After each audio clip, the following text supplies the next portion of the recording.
Hello, मी विजया आणि खूप दिवसानंतर आपण सगळे एकत्र भेटत आहोत. कारण बरेच दिवस झाले मी कुठलाही व्हिडिओ शूट केलेला नाही आहे आणि कुठल्याही ग्रामपंचायतीचं म्हणा किंवा माझ्या पर्सनल लाईफचं एखादी गोष्ट मी या ठिकाणी शेअर केलेली नाही आहे.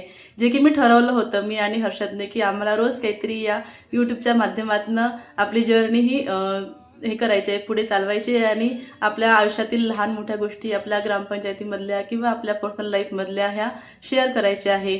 पण असं काहीही झालेलं नाही आहे. त्याला कारणही तसेच होते. कारण गेले काही दिवस मी थोडी डिस्टर्ब पण होते.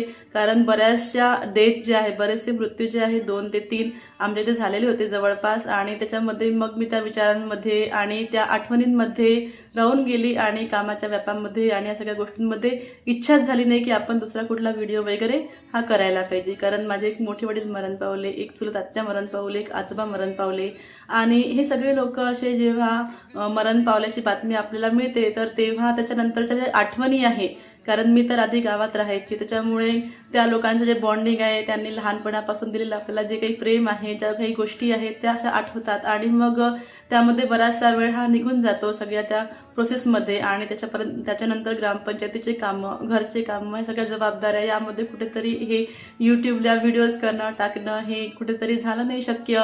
आणि बरेच दिवस झाल्यानंतर मला आता मी त्या फेजमधून बाहेर आल्यावर मला असं वाटत आहे की आपण हे ठरवलं होतं, आपल्याला करायचं आहे आणि त्यामध्ये सातत्य जर नाही राहिलं तर मग त्या संकल्पाला, त्या ठरवण्याला काहीही महत्त्व राहणार नाही. त्याच्यामुळे समजा मी आणि हर्षदनी आम्ही दोघांनी ठरवल्यानंतर हर्षदला तर नाही वेळ भेटला किंवा त्याला आता त्यात इंटरेस्ट पण नाही राहिला. पण मला ही माझी जर्नी समोर ठेवायची आहे. कारण मला माहिती आहे की माझ्यात जे काही कमी आहेत किंवा ज्या काही गोष्टींबद्दल मला स्वतःला सेल्फ कॉन्फिडन्स नाही आहे तर ते कुठेतरी कमी व्हावं किंवा मी कुठेतरी बोलती व्हावं. मला बोलायला आवडते, तर मग प्रत्येक वेळेस मला कोणी राहिलंच सोबत बोलायला असं न करता मला माझं बोलता आलं पाहिजे, विचार करता आले पाहिजे, यासाठीचा हा प्रवास होता. कारण मला माहिती आहे की मी परफेक्ट नाही आहे, पण इनपरफेक्ट असताना मला ह्या सगळ्या गोष्टी करायच्या होत्या आणि हे करत करत मला शिकायचं होतं. मधामध्ये बराचसा ब्रेक झाला, त्या ब्रेकनंतर आता परत मला त्या गोष्टी नव्याने करायच्या आहेत.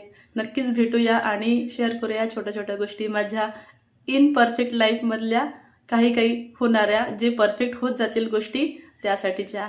कारण शिकणं हा प्रवास आहे आणि निरंतर मला तो प्रवास करायचा आहे. तर बघूया.